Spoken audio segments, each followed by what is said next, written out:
for, for 30andnerdy.com. I am Matt Sternad, Twitter handle at 30andnerdy, and with me is... I'm Scott William Hannon, also with 30 and Nerdy. My Twitter handle is SW Hannon. Hannan. Hannan, yeah. All right, cool. And so, yeah, I'll let you take it from here. You want to let everyone know what we're going to be talking about today? Yeah, today's podcast is going to be a closer look at what we... our hesitations towards the next generation, whether or not we think there's a reason to invest heavily just yet in the next generation, what might be holding us back, as well as what might convince us to move forward, as well as how we divide our time amongst the different games and generations that we are still involved with, as well as how those generations are divided. In the current world, we are seeing more interesting divisions.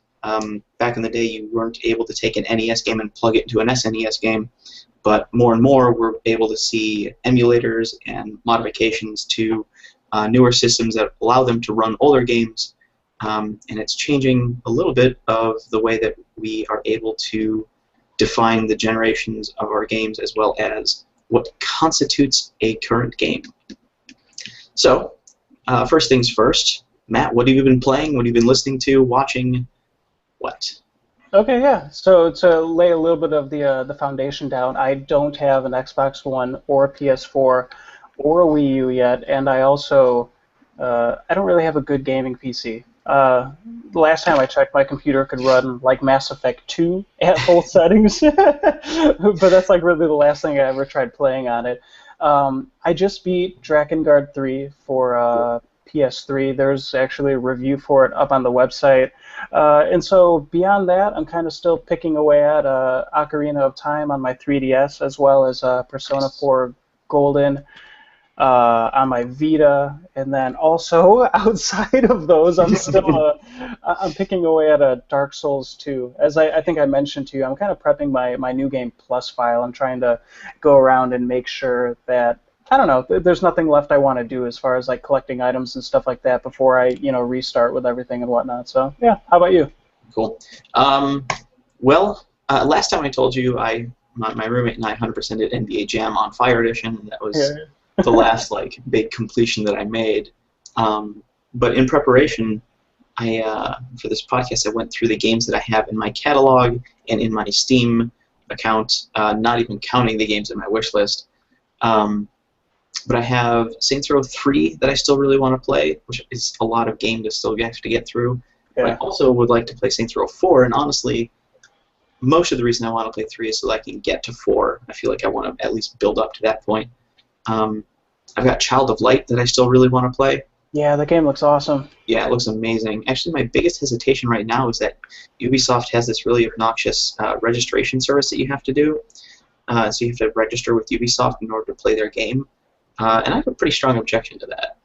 I should just be able to buy your game and play it. I don't want to have to sign up for your newsletter or whatever.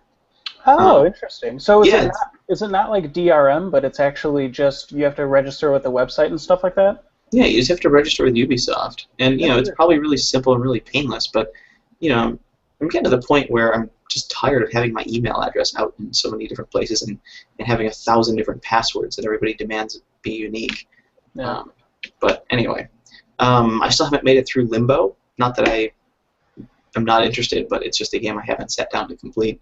I'm the same way. It was free on for PlayStation Plus subscribers. I have it sitting on my Vita, and every single night when I'm going through my menu, I'm like, I could start this, but it's just another one of those games, Yeah. I know it's going to be amazing, and I just need to get to it. But go on, sorry. Yeah, no, that's fine. And the funny thing, you mentioned it being on the Vita too, because there's a little bit of a controversy in my head as to whether or not it's a good portable game or if it really benefits from the larger screen that I have in my living room. But very true. Anyway, I also it'll probably benefit from headphones, I'd imagine. Good point. I also have my roommate has a really good sound system in the other room, so okay. I'm pretty comfortable listening to it there. I also want to get through Mark of the Ninja. You ever played that? Is it a 2D side-scrolling kind of like action stealth game? Yeah, it's basically like what Ninja Gaiden on the NES has wanted to be. Okay. It's amazing. In fact, it's way better than Ninja Gaiden. In fact, I even like it better than the new Ninja Gaidens quite a bit. I imagine, yeah. Yeah, it's a really, really solid platformer, and it's, you know, once you get through a level very stealthily and you make a couple really cool stealth kills, it's really rewarding. You feel like you've accomplished something as a gamer. Nice. I still want to get through Monkey Island 2. Finishing the first Monkey Island was a huge success for me because it was a game that I started playing when I was a kid, and I couldn't figure out how to save. So this was like on my first PC, and so the guy who built it was a guy that my dad worked with, and he just built the PC and he installed a bunch of games on it and handed it over, and I had no idea what I was doing, so I couldn't save on Monkey Island. So every time I sat down to play, I had to start the game over, which, you know, it's like a 10-hour game or something. So I never finished the game, and then when I built my most recent gaming PC, I found that they had put out a re-release. I downloaded it, beat it, and I saw there was a second one, and I got to get to it. Yeah, I played the beginning of it. They did I think the same thing with the PC re-release, where they built that version where you can play it with the upgraded visuals, but then at the press of the button go back to the old pixel art style. Mm-hmm. And I'd say I probably put like 2 or so hours into the game, and I loved it, but for some reason I just fell off the track, you know? Mm-hmm. Well, it requires a lot of concentration. It doesn't do a whole lot to grab you and hold you there, which is just a different style, but I love it. Yeah, it's super charming. Yeah, it's really charming, absolutely. I also want to get through the Banner Saga, but that's probably not going to be for a long time. Huh. I've not heard of it. Is that the actual name of the game itself, or okay? Yeah, I would suggest looking it up. It's a turn-based action RPG. Well, maybe it's not technically then. But anyway, the company came under, I think it was, I forget the company's name, but they came under some legal obnoxiousness from King.com, who makes the Candy Crush Saga games, because they trademarked the word saga for video game titles. I heard about all that. Okay, I didn't know it was in relation to Banner Saga. I guess everything, but yeah, wow. Yeah. So I immediately bought the game as protest against that nonsense, and it's a tremendous game with a lot of depth, and I was in way over my head. But it looks amazing. Is it only out on PC right now, or? As far as I know, it might be available on Xbox. Actually, it'd be good. Oh, interesting. Okay. I also really want to get through To the Moon, which is a really small Japanese RPG style game that looks like it's very emotionally driven. It's modern day setting. It sounds like it's just like taking you through the memories of an old dying man. So you play your way through this guy's past memories. That's what I gather from the trailer. I haven't been able to play it because the sound doesn't work, which is a little frustrating. Cruddy. Yeah, it has a tremendous soundtrack. That's why I bought the game. Interesting thing, kind of along with you, I remember when the game came out that it did review really well, and that what people loved about it was that it was an emotional journey. And then recently, like a week or two ago, they had a Humble Bundle, which actually included RPG Maker VX Ace, which you just bought, which is what I bought it in the Humble Bundle, and To the Moon was one of the games that came along with it. So in the Humble Bundle, I just asked for Steam keys, and so yeah, I've got it sitting on the Windows portion of my computer. Yeah, I'm waiting to play it also. Just another game. Yeah, just another game stacked up. Yeah. I still have to get through Dark Souls and Dark Souls 2. Yeah. Walking Dead's Part 2 went on sale today for Steam, so I picked that up. And I don't really need to get through this game, but there's a part of me that wants to, and it's Hitman Absolution. Oh, okay. I've always been a big fan of the idea of the Hitman games. I've spent a lot of time in a couple of them, never getting very far. But when I fired up Hitman Absolution, I put it on like this sort of difficult mode, and it's really hard. But it felt like a puzzle and a challenge that I really wanted to sit down and take my time with. So. Did it feel like it was hard, but still fair? Kind of like Absolutely. The AI was good enough to, make you appreciate the difficulty level? Yeah. Yeah, in fact, it wasn't even an issue of AI. It's just a compelling puzzle to try and assassinate this person who's in the middle of a really crowded Chinese market. And the game gives you multiple options. And what's nice in this particular, this is only like the second level, by the way. I did not get very far. What's nice about it is that it's not that you're trying to figure out what you can do. It's trying to figure out which option to pick and how to execute. Not to get too punny there. Okay. How to execute that option. You know, you can go up to this one building and there's a sniper rifle up there and maybe you can take him out, but getting up there requires you to take out a guard or two and maybe get seen.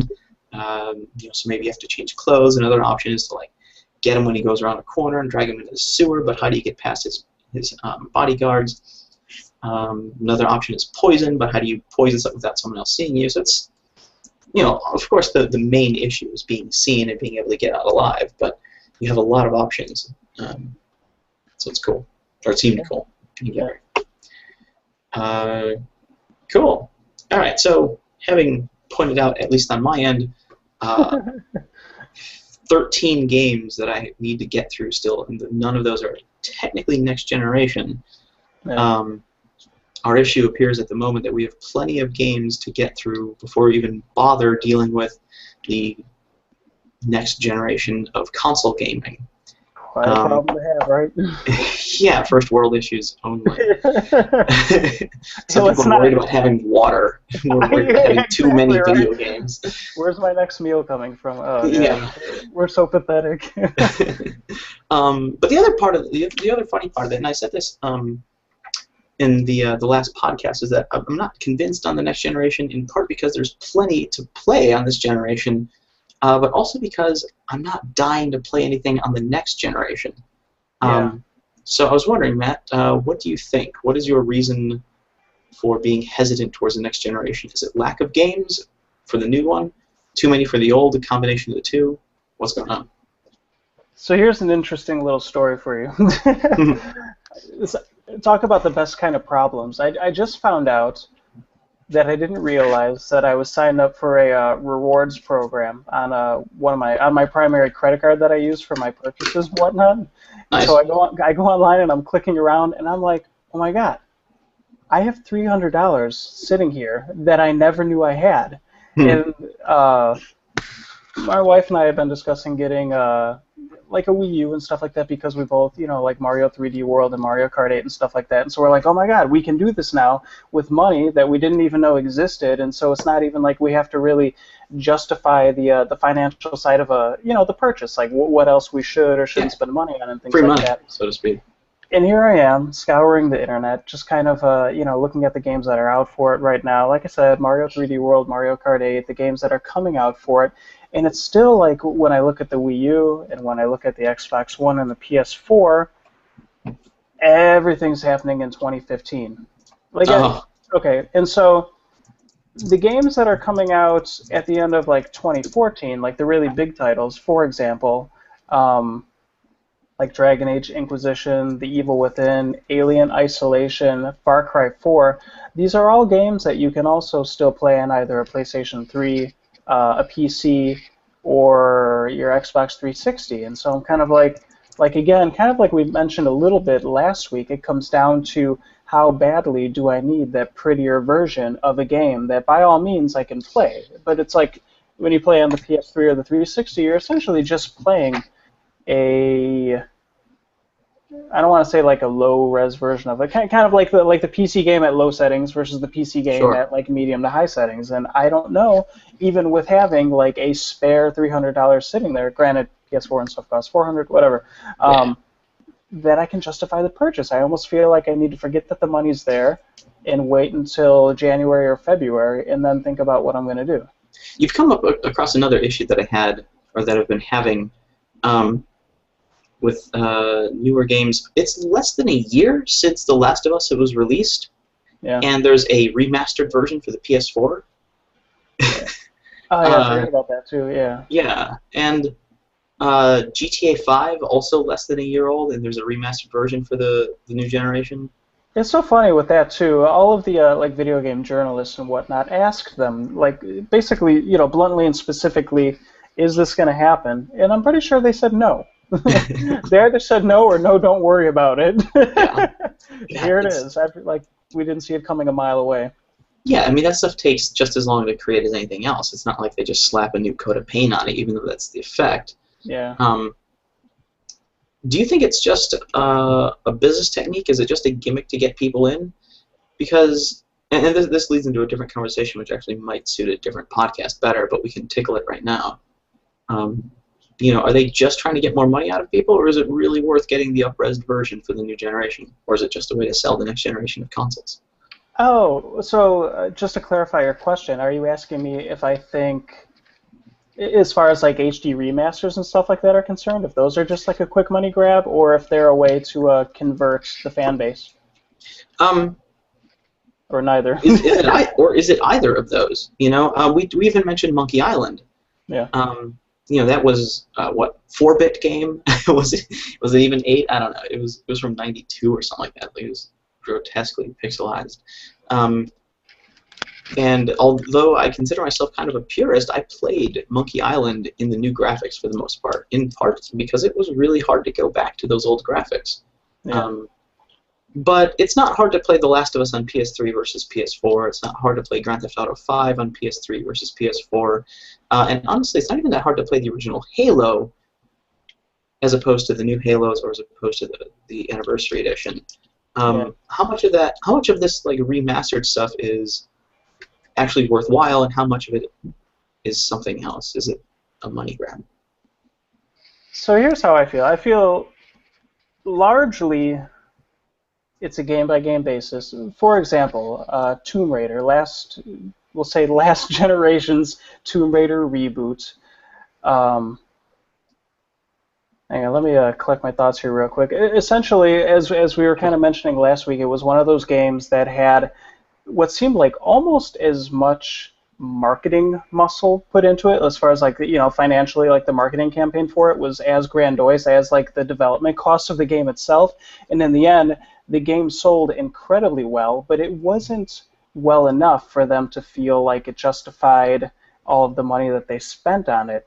And then when they released the definitive edition of the game for Xbox One and PS4, it was kind of like all of a sudden they made that money back. And so in the case of games that were developed for and slated for release in 2013, to me, from a business standpoint, it almost seems like a no-brainer to create an Xbox One and PS4 and or PC version, because you were essentially using tools, as far as I know, I'm not a game developer, essentially using a set of tools to create that version all along, except having to like down-res it to make it, like on a PS3 and a 360. You know what I mean? Like they're developing on high-end PCs and cramming all of that into the best experience they can pump out on a 360 and PS3, and then having those PC builds still, I would guess, intact somewhere, and just saying, okay, now let's spend that little bit of extra money and let's get out the version that we kind of dreamed of, all along. And that would probably be the same case for The Last of Us. Yeah, there was something that came up very recently. Watch Dogs. Somebody found the old graphics on the PC install. Yeah. Oh, and I'm trying to remember, because I'm pretty certain. By old graphics, do you mean when they first showed it in like 2012 or whenever it was, and it was like the most mind-blowing visual game, that was ever shown at E3 that year, compared to the version that was released?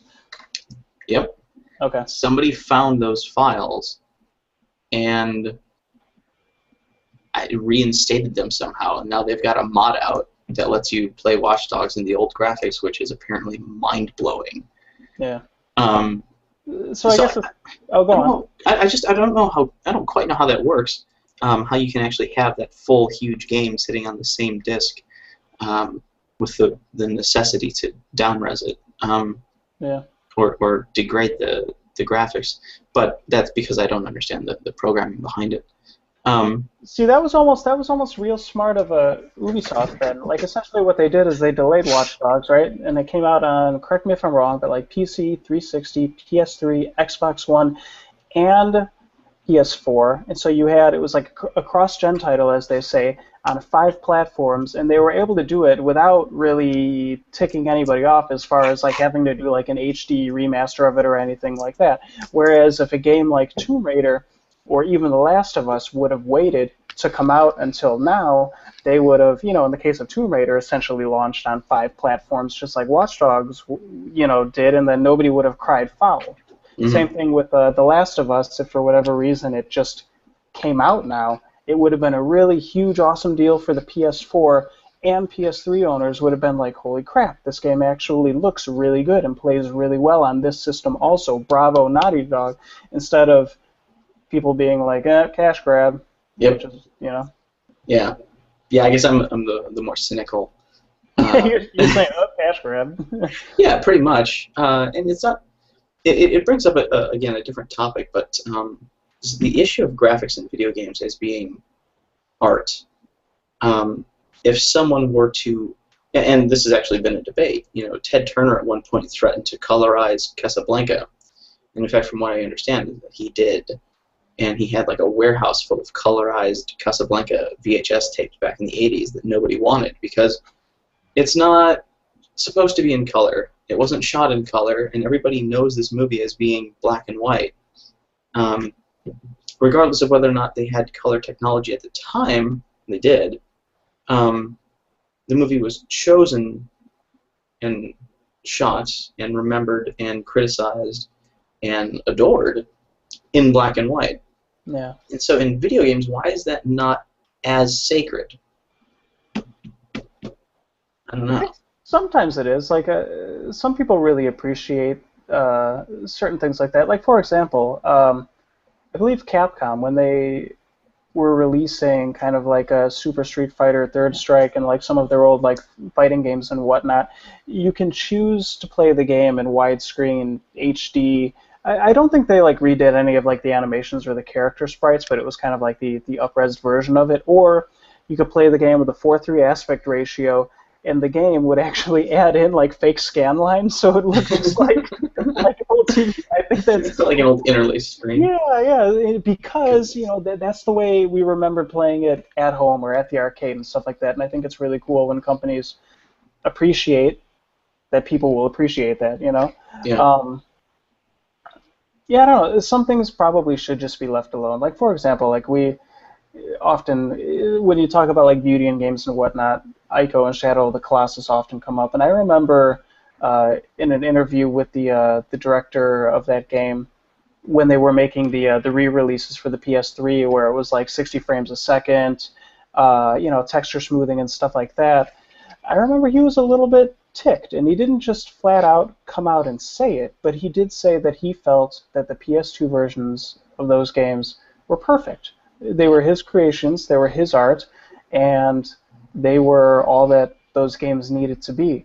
And interestingly enough, there was a falling out with Sony sometime, you know, thereafter, and hence we don't have The Last Guardian. And part of me wonders if they didn't, you know, tick them off a little bit by just, like you said, cash grab, you know? Yeah. Yeah, and we're stuck as well. And I love Shadow of the Colossus. It is in my top 3. Yeah, same here. But once the PlayStation 2 passed on, I wasn't going to be able to play Shadow of the Colossus ever again. You know, sort of. Yeah. You know, unless I could always find a working PS2, Shadow of the Colossus was going to disappear for me. Yeah. But then, kindly enough, they came out with a PS3 version, which of course I paid to get. And at the same time, they decided to up the graphics. Now, Shadow of the Colossus taxed the PlayStation 2. It looked great, but it used like every available resource. That was a massive, massive world that had no load screens. Yeah. And on a PS2, it was a tremendous effort. And so they had the opportunity just to kind of clean it up and smooth it out. They didn't really up the graphics so much as they just filled in the blanks that the PS2 wasn't putting in. But is that, yeah, like the creator argued, you know, that was the piece of art he created for that system. I'm glad it's on the PS3 and on PSN because now I'll be able to play it in future generations going forward and show it to other people, and that's wonderful. But, you know, it's really hard for me to decide where that line is in video games. In movies, for whatever reason, it's very easy for me to say this was the definitive product, you know, just cleaned up and make it look like that, put it on video, and be done with it. Right. I remember when they did the transfer for Citizen Kane on the DVD, it looked amazing. And some people argued, yeah, did it ever look that good before now? Did they take out like dust and scratches and things like that, or did they leave that stuff? No, I mean they took out dust and scratches, and Okay. that's sort of par for the course. Is to take out they take out what has degraded from the film print over time. Okay. But what's tough to decide is what's grain and what's dirt. What's All right. texture of the film versus what's a degradation of the film. It's like when Lucas cleaned up Star Wars. When they went back and got the original negatives, Darth Vader was blue. And it was like, no, that's not how Darth Vader's supposed to look. He's supposed to be black. So they cleaned it up. And then it looked amazing. But then Lucas takes that extra step, and he starts adding in new special effects. He changes some music cues, changes a few of the edits, adds a scene, and then a CG Jabba. And you think, well, that wasn't what you created or what you released in 1977. And, you know, it's his movie, that's true. But, you know, he's had generations by that point, at least two, like spanning 2 generations of fans that know that movie inside and out. You know, Han Shoots First is pretty renowned across the internet as being like an offensive change. Yeah, I mean, not that Han shoots first, but that Greedo shoots first. And in the original, Han was supposed to have shot first, and like to change that Han shot first was egregious to the fans. And as far as I know, there have not been any major points like that changed in the video game. You know, No. but The thing also to kind of like draw parallels and also raise like kind of an interesting point, maybe more of a personal opinion, but when they I won't say like remade, but kind of like remastered Shadow of the Colossus for PS3, and they kind of, you know, like I said, smooth out the frame rate and stuff like that. It was essentially what they did. I don't think that version of the game, therefore, will ever.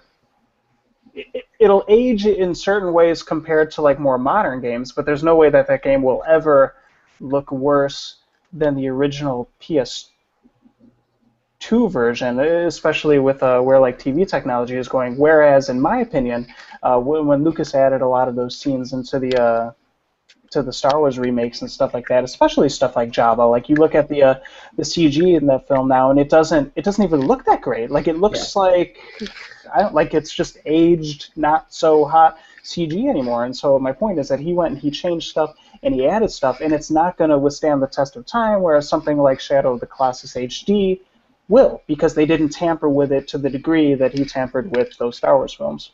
sure. He gambled and he lost in certain respects. In certain respects, the guy's still filthy rich. Oh, yeah. and honestly, he's still a cool guy. He's just he's got strange opinions on art, but he's a smart tech guy. Have you ever seen that documentary? I think it was on Netflix for a while, like The People versus George Lucas. I heard of it. I didn't watch it though. It's a good watch. Yeah, it's good. Cool. All right, so let's just get a little bit more specific. Are there any particular games that you're looking to play that you don't want to forget because the next generation has come out? It's a damn fine question. You got it. I made a list here, and I'll kind of I'll gloss over it so that we don't get snagged here on my stuff too long. So if I had to say, oh man, and there's so much left out of this list. Like we were talking about stuff like To the Moon, and like I've never played like Dear Esther. I'm really curious about games like the Stanley Parable. I think there's a ton of PC games like that, kind of like RT games that I want to play, but my top 10 would probably be Xenoblade Chronicles for the Wii, Dishonored for the PS3. This is kind of 2 games. Well, this is not kind of. This is 2 games here, but I count it as one. Twilight Princess and Skyward Sword, the Zelda games for the Wii/GameCube. Wow. Castlevania Lords of Shadow for PS3 I never played. I still never played Batman Arkham City. I really want to play Beyond Two Souls for PS3, even though I keep hearing the most mixed things ever about it. I feel like it's still a game that I very much need to experience for myself. Um, I really want to play Kingdom Hearts HD 1.5 Remix for PS3. I played Kingdom Hearts 1 on the PS2 back in the day, but kind of fell out of it after that. And knowing that they're making like the Kingdom Hearts 2 HD remix and the like Kingdom Hearts 3 is coming in next gen, I kind of want to get into that. I really want to get into that side-scroller beat-em-up game, Dragon's Crown. I just don't know if I want to buy it for Vita or PS3 because it's not cross-buy. There's a PS2 game that you can download via the PS3 called Shin Megami Tensei Nocturne. It was like I said, a PS2 game. It's kind of like a dark RPG. I've been exploring that world a lot. They shares the same world with the Persona games and the other Shin Megami Tensei RPGs. And I also never played Okami. I really want to play. Goodness. I know. I really want to play Okami. Yeah, so these games for various reasons. A lot of them I just wrote down. I just want to play it. I just need to play it. You know, stuff like Xenoblade Chronicles. You know, I'm hyped because the sequel for WiiU is coming out. It's like a massive RPG. They might not even have anything to do with each other storyline-wise, but I just feel like I should play it. And obviously, Batman Arkham City I want to play because I played the first one. Arkham City is literally sitting on my PS3 hard drive. I just haven't touched it yet. And Arkham Knight looks amazing. So, you know, various games for various reasons. But those are all, like, really big games that when they came out, one way or another, whether they were loved or hated, like, made some sort of a splash. And I just, like, I can't believe, like, there's 10 of them that I never even touched. And that, like I said, that 10 games is nothing compared to, like, the backlog of, like, PS Vita games on, like, the 3DS, and PC games that I just haven't found the time to play it. It's really ridiculous. And so, yeah, I'm just like, oh, man. Well, I will help you narrow that down. You need to play Okami as soon as possible. That is your next game. There's no doubt about it. That should be number one on the list. That should be number one on your list. That's a game you do not want to leave behind. And go ahead and play the HD PS3 version. It's gorgeous. In fact, it was a game that when I played it, when I played it on the PS2, that I could tell was held back in the same way that I felt that BioShock Infinite was held back by the PlayStation. Okay. When I heard they were making an HD remake of that game, I went, finally, it'll look as good as they wanted it to look. Which is, again, it kind of heads back to our conversation about whether or not that's tampering with the art or making it as beautiful as it's meant to be. Yeah. But yeah, Okami, that's your game. especially since you're so into Zelda. Like, that's the closest non-Zelda game I've ever played. Okay. And it's tremendous. It also has one of my favorite all-time buttons, which is square, and that makes you bark. It doesn't ever affect anything, but I spent probably a half hour in that game total just barking at random things. It's tremendous. But now here's the question. You've got this huge list of previous gen games, whether or not they're ported over to the new gen or not. Now, is your hesitation based in that you just have too many games, or that there's nothing in the new generation that's telling you can leave some of these behind? Okay. Essentially, I'm afraid that when I start getting wrapped up in things like, let's say, Dragon Age Inquisition will probably start it, and then The Witcher 3 in February after it, and then we're going to see at some point Metal Gear Solid 5, and then we're going to see a Final Fantasy 15, and then a Kingdom Hearts 3 is going to come out, and I'm going to want to play all of these, and it's going to be this snowball, like, there's already a couple. There's a PS2 game on my list here. Like, that's mostly because I just discovered it recently.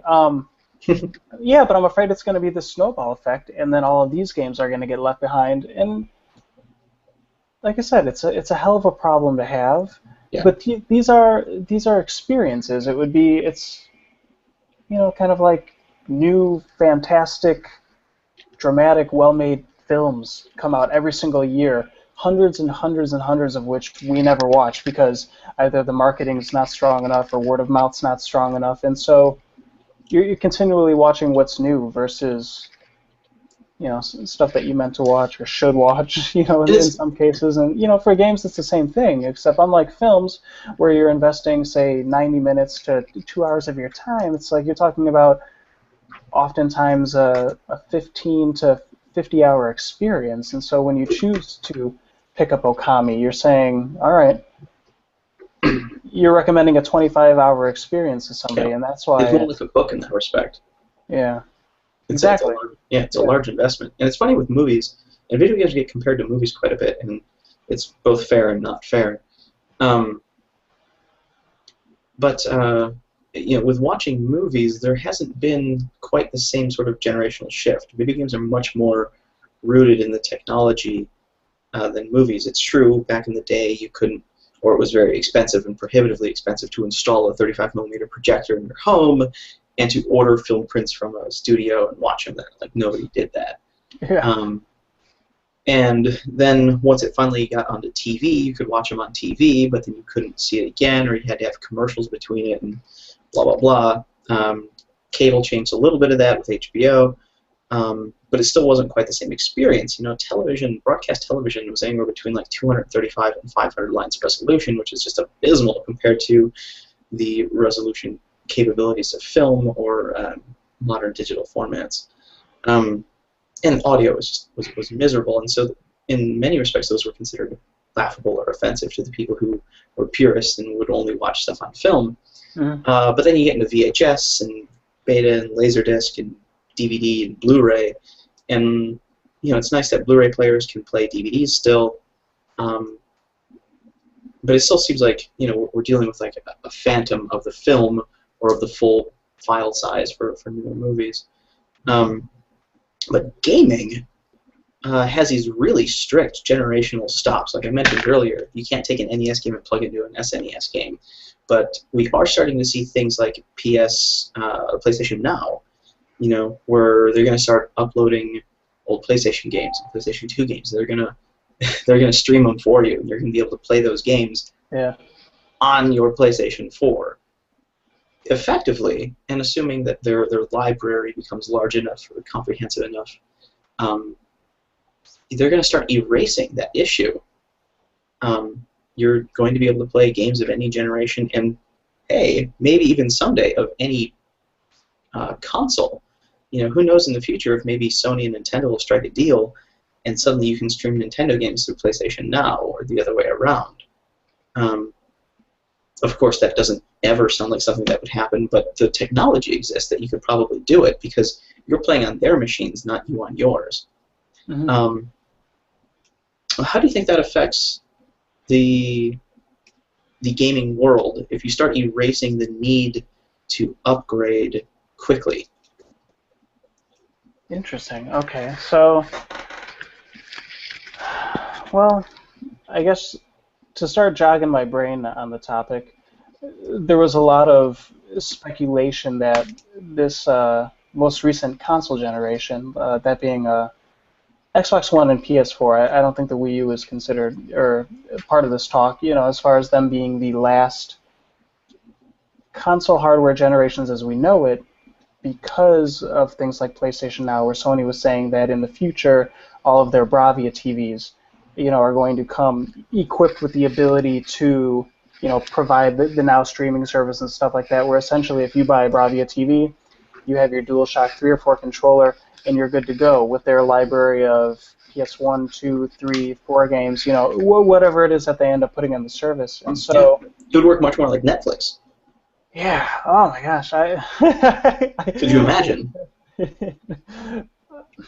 No, not really. I don't know. I like you. I grew up with the NES, like 8-bit, 16-bit, 32, 64 with the N64, and then, the jump to the PS2 and everything. I was just like, oh, like I'd miss it. At the same time, kind of like I always acknowledge is that people who have been diehard PC gamers since the beginning of time and whatnot, it's like, yes, they've been upgrading their machines or replacing components like all throughout like this history, and so to them it's a very different experience. They're already used to having one box that does everything, from like playing games like you said in 100K. I'm exaggerating, but just like same resolutions and same frame rates and stuff like that. And so this idea of a hardware generation cycle taking place like every 5 to 8 years is a non-issue. I don't know. How do you feel about it? What do you think is going to happen with it? And how does it make you feel? What do you think they're going to do? In terms of video games as an art, I think it's fantastic that you start to erase the technological barriers. Being able to access games from any age without having to maintain an old device, worry about incompatibility or obsolescence is wonderful. It's a great opportunity to be able to access the massive catalog of great games. My problem, and I compared it to Netflix for a particular reason, is because you're then subject to what they decide to put in their library. And as a connoisseur of cinema and games and books, I like having my libraries. It broke my heart not too long ago. When I moved, I decided to throw out all the boxes from my CDs, movies, and video games because it took my stack of stuff to move down by like 3/4. I went from having 5 boxes that weighed twice as much as me, that was taller than me, down to 3 binders. Yeah, it sounds like the smart thing to do. I haven't been able to do it yet. I still have a box full of all my Xbox and PS2 and PS1 games, and I'm just like, I hold on to them. Yeah, it's not easy, and it's not as much fun because I don't get to display them on my shelf. And I'm not looking to show off to people, but what I like being able to do is go through and point to it and say, you should play this game. Here, take it. I kept some of my Blu-ray discs boxes because there are some that have amazing box art and I didn't want to get rid of. And in fact, behind me there, on the wall, are a few of my favorite video game pieces. That includes Journey, Shadow of the Colossus. Actually, the rest are Opeth albums, but Journey and Shadow of the Colossus are my favorite box arts, so I kept those.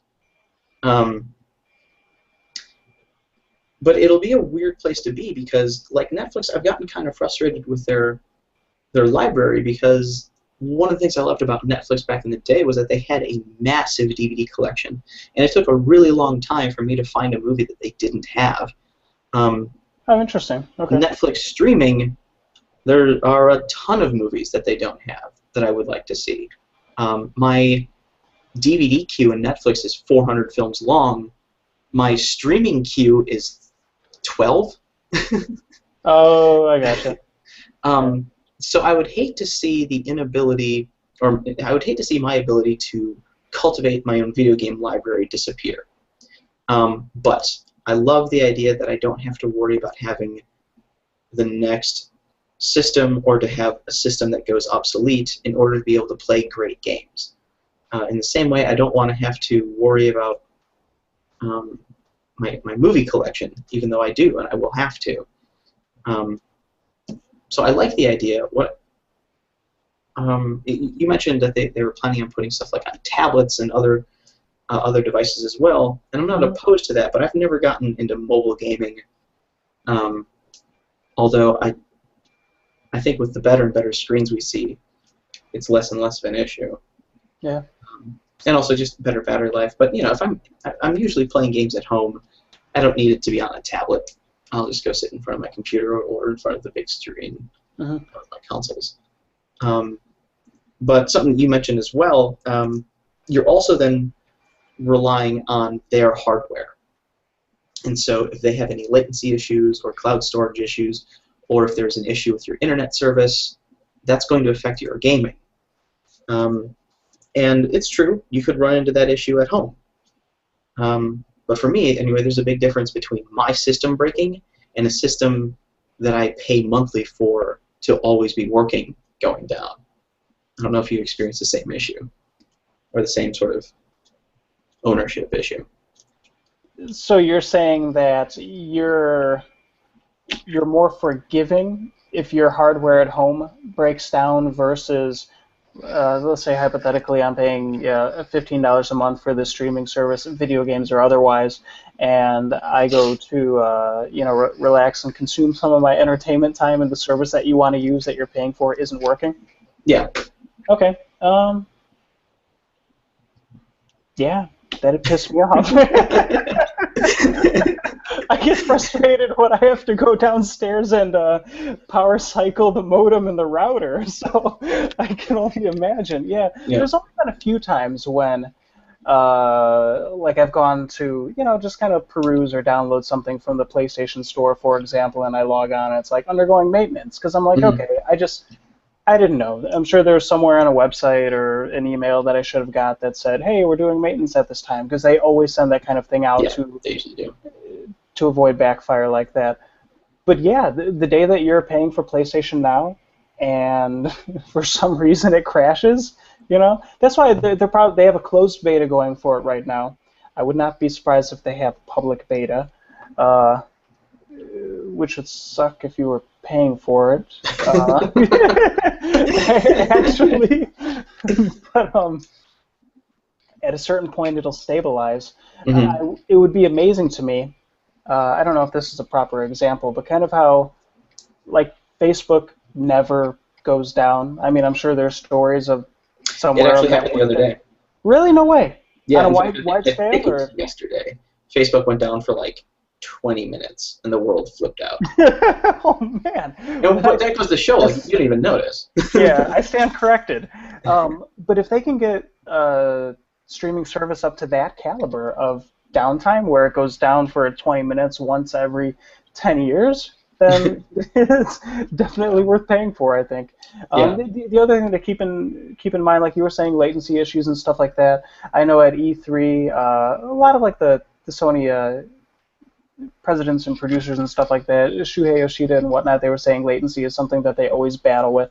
That it's something that will essentially never go away, because it's the very nature of streaming content and getting it into your hands to control on the screen and whatnot. And so, things like Twitch-based shooters and whatnot will probably never be popular, on there.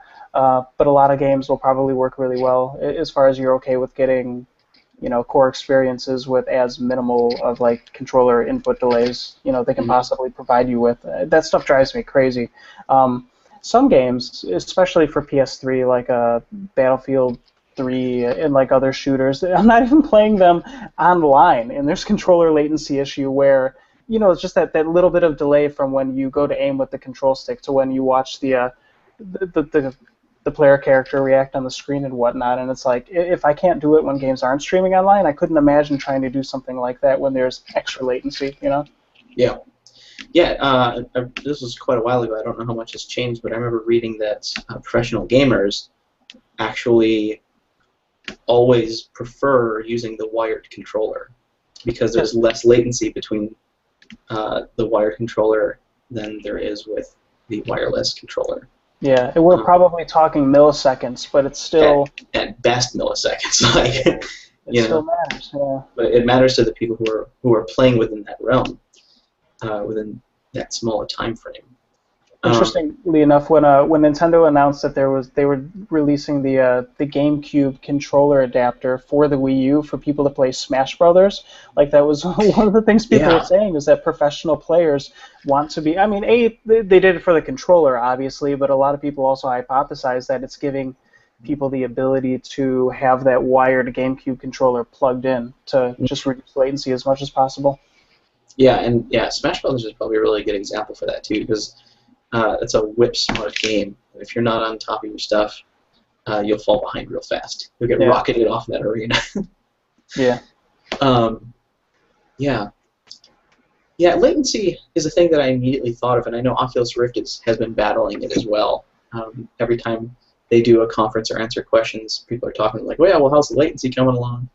And they're really confident that they can fix it, but could you imagine, like, in a 3D game, just how nauseating it would be to just like move your head and then have the world come and meet you?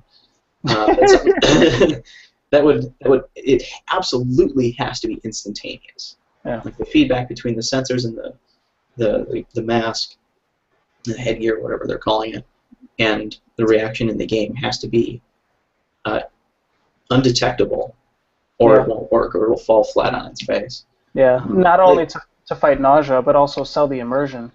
Yeah. And I would argue that, generally speaking, computing technology is more and more stable, whether or not it's more and more prone to hacking or massive failure because it's all then in a centralized location. Because, like, if my PS3 goes down, oh, that's too bad. I can pick up my roommate's PS3. Or if I can go over to a friend's house and play it. But if Sony goes down, everybody goes down. When Netflix goes down, everybody can't watch a movie. If my DVD breaks, we just watch a different DVD. Or if the DVD player breaks, I just move on to my computer or onto the other, onto my other laptop. Or you still have a lot of options left. In terms of latency, if you're having playback issues, that's not something that you can work with. You can't restart that system. Unplugging and plugging the controller back in won't do anything. Mm-hmm. I wonder if when they roll that out, if there's also going to be, and I imagine there will be, just like a ton of really big kind of like disclaimers when you go to pay for the service that says, if your internet connection is not up to par, and here's what we consider par, I would reconsider paying for this service. And they'll probably have a thing where it's like, test your internet connection, kind of like on the PS3 and every other thing, like PC, when you go to connect to the network and it's like, you see how many megabytes or megabits a second your upload and download is and whatnot, except for that, it's even more pivotal. Yeah, it makes a bigger difference. Yeah. And imagine, like, how many times you're watching something on HBO Go or on Netflix and it glitches, even if only for a moment. It's frustrating, but you can get over it because you can restart right there. If you're playing a video game, you're talking about reaction time. It makes a bigger difference. It's more disruptive to the experience. So it's not something that I feel like I want to rely on, but in terms of being able to play older games, cross-generational games, I really like the idea of having greater access to those games. Mm-hmm. So long as they cultivate a good library, I think it's a good step. Are you okay with?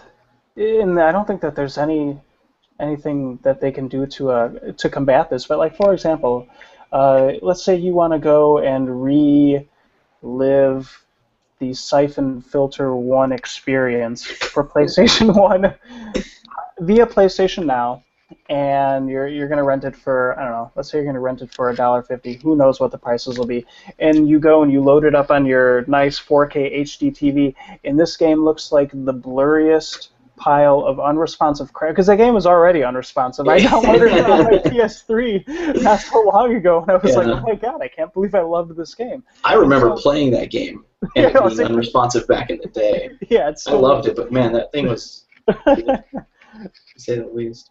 But yeah, it's just like, it's nice that they're there, but they're going to look worse than ever unless they, I don't know, unless they figure it out, unless they add scan lines and somehow emulate the entire experience the way it used to look and feel. Like, that would be cool.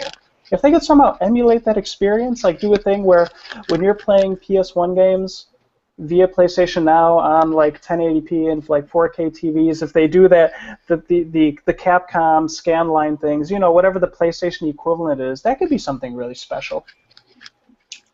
Could be, but it's another question of, is that really what they wanted, or is that what they were just having to deal with at the time? Oh yeah, okay, you're right. Back to I get it, yeah. And the other question too is the game just a visual experience? Obviously they don't update the gameplay too much. The controller for PlayStation is nearly identical. But it's an interesting question. If you keep changing the graphics, like with Monkey Island, the gameplay was such a huge part of that game, and that didn't change at all. I'm still using a mouse and keyboard to play the game, although actually I was playing it on an Xbox 360 controller because it worked great there too. But again, it's like you have these cross-platform games. You play a PC game, you're generally using a mouse and keyboard, or you switch over to a 360 or now an XboxOne controller. So the actual physical controls don't necessarily change, but the way that you interact with the game is the same. The way that you send it commands. So, you know, how much of the game is its graphics, how much of it is its control, the gameplay, and the tightness of it. You know, if somebody went through Siphon Filter and tightened up the controls, would it still be Siphon Filter? I don't think so. Yeah, I don't think so either. And not only that, but like, what if they went through Siphon Filter and made it a great game? You're like, well, then that's not the game I played. You know, if somebody went back and took Superman 64 and was like, okay, you know what, this game didn't do well, and then they fixed all that and released it as Superman 64, they'd be like, yeah, but that's not the piece of crap we all remember. Right. It's a weird place to be. It's nice to be able to play games from any generation, but you know, Ian Malcolm in Jurassic Park, your scientists were so preoccupied with whether or not they could, they didn't stop to think if they should. Yeah. And so, how far do you update a game in order to make it just accessible? Because yeah, when I was playing Monkey Island, I went back to the old graphics and I went, yes, this is exactly the game I remember. I went right back to the new graphics. It was the new version is so pretty, though. It's so pretty, and the old one is so much harder to play. You're like, how did we ever see anything in these games? Yeah. But we did, and we spent a lot of time with them. And of course, actually, if you go, I also downloaded, what is it, Maniac Mansion? Like the sequel? Oh, yeah. What's the sequel to it? It was like Blob Game or something? Return of the Purple Ink? I can't remember what it's called. Oh, wait, it's on the tip of my tongue. Day of the Tentacle? Day of the Tentacle. Jeez, Revenge of the Purple Blob. Anyway, when I blew it up to my full monitor, it looked terrible. But if I shrank it down, it looked more like what I actually remembered it looking like. It was just we were dealing with a different DPI back in the day. So I think it's also really important to maybe just warn people or to keep the option available. It's like, yes, you could blow it up to your full screen. It won't look as good. If you keep it at this resolution and sanction it off to this part of your screen, it'll be fine. But at the same time, like, that's asking a lot. I have a 24-inch monitor here, and I was playing it back in the day on a 14-inch monitor. It's just not the same. Yeah. Kind of like when you go to boot up Diablo 2 now, I'm pretty sure that, like, by default, you can only max that game out at like 800 by 600 resolution or something like that, and it's always really jarring. Yeah. But I guess I don't know if you wanted to wrap the PlayStation Now section up or not. The one thing I was going to say, no matter how much we speculated and whatnot, I'm pretty sure that the one thing they're confident in, and that we should be confident in also, is that internet speeds are only going to get faster, and their compression algorithms and things like that are probably only ever going to become more optimized over time, and therefore, hypothetically, the services are only going to become stronger and more efficient in the way that they're getting HD content to us with low latency, right? Yeah, no, you're absolutely right. And it's funny, when you put it that way, like, it's actually really exciting. Because it feels like you're just going to be able to bring out more of the game over time, which is wonderful. It's a wonderful place to be. It's got to start somewhere. It's got to start somewhere. Additionally, like you mentioned, and our next option or topic is PC gaming. And with PC gaming, one way or another, and generally speaking, this is Windows-based because Apple has never had a decent foothold in the gaming world, and the people who play on Linux work in a different world entirely. So this is mostly a Microsoft thing. Yeah. But PC games, Windows games, you have one way or another been able to play any game from any era because, as you said, the technology only gets better. And so a new video card that can't play, that can run, Titanfall at 4K, that can't run Monkey Island, would be a terrible video card. And it doesn't make any sense that you wouldn't be able to run it. And generally speaking, the reason that you can't play old games on new systems is the operating system. Those games are optimized to run certain code under certain circumstances that the operating system sets in place using certain drivers and blah, blah, blah, blah, blah. A whole bunch of stuff that I don't understand very specifically. But because PCs are so much more malleable and people get to play with them and you can tinker with them, and it doesn't rely on the hardware in the way that, say, a Nintendo cartridge used to or a Sega cartridge used to. Oh, shoot, I just remembered something else. Anyway, I wanted to bring up Sega Channel because it's not our first time dealing Sega Channel. It's not our first time dealing with streaming games. I had a friend who had that. Yeah, I did too. It was awful. It never worked. I remember playing Comic Zone on it and Comic Zone on it.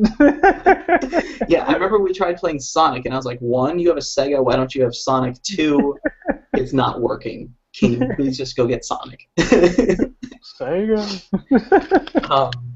But yeah, this is not our first foray into streaming games. Yeah. I think, however, the technology is so significantly advanced at that point that we're not going to have anywhere near the same kind of trouble. Anyway, so generally speaking, it's an operating system that makes it so that you can't play an old game on a new. And because Windows is Windows and has been, building on top of other versions of Windows and DOS, which has been oddly relevant for a really long time, people have been able to emulate or mod the game in order to work on newer systems in a way that it's harder or you just can't do on video game consoles. And in fact, one of the big reasons that the PlayStation 3 was not backwards compatible with PlayStation 2 was that it had such a different hardware architecture that the two couldn't communicate. And the early PlayStation 3s that had PS2 backwards compatibilities had a PlayStation 2 built into it. It wasn't even emulating. It was running a PlayStation 2 on the side. The reason why it was so expensive also. Yeah, and huge. Yeah. But you can still play PlayStation 1 games on your PlayStation 3, even the newer ones, because they're just emulating it, and it runs fine. Yeah. And the PlayStation hardware is so insignificant compared to PlayStation 3. Like, they were just, we'll just emulate it, and all the latency issues are going to be worked out because the processor is so much more powerful. You get to PC gaming, that's the mindset from the get-go. They're like, every time we upgrade our PC, it's easier to play the previous games, not harder. Yeah. There was I don't know if you read this or even where I read this, or if it was more so a conversation, not even taking place on like any specific website. Anyways, what I'm getting at is supposedly with where PC like graphics technology and processors and like GPUs and stuff like that are at now, I heard this thing where some people more recently went to go play Half-Life 2 with kind of like crazy maxed out settings and stuff like that, based on what they're using to run games like, like just like the recent CryEngine titles and stuff like that, like Crysis 3 and whatnot, and that the computers were so powerful that when they attempted to run Half-Life 2 at like these crazy max settings and stuff like that, it threw the game's like physics out of whack and like made the game feel really, I don't want to say like floaty, but almost that they broke that threshold of the way that game was meant to feel, even when it was running on max settings when it launched. That's really interesting. And sometime after it launched. Yeah, and so I guess some things that I don't know is I didn't know if they did this on purpose to test it. I don't know if they were running mods that let them set the game to settings, above and beyond what would just be in like the normal video settings for like the options and stuff like that, And I do not know if these settings, once achieved, let's say, I didn't know if they were achieved on purpose or not. So I was just thinking, like, man, that would suck if you just bought like a really decked out computer and you want to go play Half-Life 2 for the first time, and the game is just running wonky because your computer is literally too powerful to run it the way it was meant to be played. You looking it up? I am. Find something on it? Yeah. Let me know if you find something on it. Yeah. Like I said, I don't know the truths behind it, but it was really interesting to me to think that something like that was even possible. That would be like if your computer was too powerful to play Monkey Island, so it screwed up the frame rate of the game when the character, like when you were clicking around and making him walk, and there was no way to make him walk across the screen at a normal speed. That's hypothetically what they were describing, except in a first-person shooter. Yeah. I'm having a hard time finding it, although I am getting search results that say Half-Life 2 breaks on powerful PC. Okay. But I'm not getting very many specifics here. I'm gonna try a different search. I mean, we don't have to. It could be a topic for another time. It just it popped into my head because it was something I read, and it was just it was interesting that despite things like DOSBox and whatnot existing, like you're saying, where you can hypothetically through emulation and whatnot, even if you have a crazy powerful computer that can't run old games well, you can still find emulators and stuff like that that will eventually run them like pretty optimally, like so you don't run into a lot of those problems. Yeah. Just a quick anecdote. I remember back in the day when I got my my first computer. It was a 486. It was 33 megahertz, but it had a turbo button, and it would jump.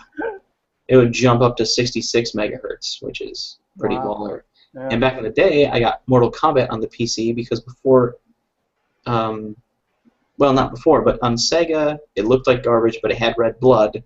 And on Super Nintendo, it looked great, but had gray blood. On the PC, however, it looked great and had red.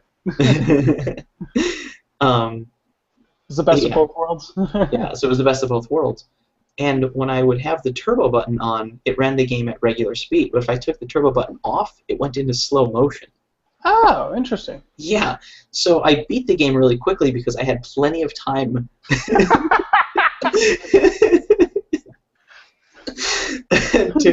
to make a decision about what move I wanted to do next. Yeah, you were like living in the Matrix before they made the Matrix. That was absolutely.